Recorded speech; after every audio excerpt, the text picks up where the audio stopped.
بعتالي بتقولي وحياة اغلى شيء عندك تقولي لي ايه سر حلاوة ريحتك. بما انك مش عايزة تعرفيني انت مين فانا غالبا عرفتك وهقولك ايه سر ثبات ريحتي الحلوة بمكونات كلها بسيطة، وهفيدك وهفيد غيرك. بس انا عارفاكي، اصل غالبا مفيش حد هيسأل السؤال ده الا حد قريب منك قوي.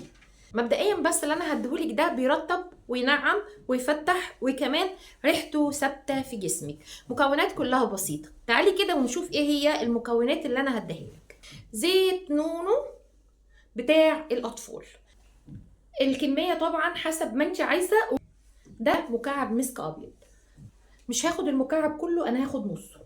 نفس المكان اللي جبت منه المسك هتجيبي لي سيرم مسك، وده اسمه روز فانيليا. الروز فانيليا ده رهيب وثابت جدا معاكي، وبيفضل معاكي بالاربع ايام جسمك متبخر بالروز فانيليا ده.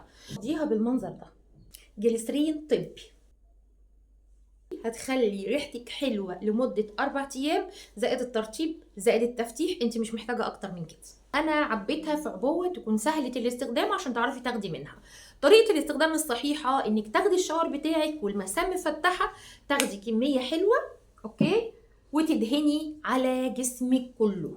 اكيد انت لما بتقابليني بتبقي عارفه ريحتي عامله ازاي. انت مش محتاجه اكتر من كده لتعطير وتنعيم وتفتيح جسمك. بس كده يا جميله.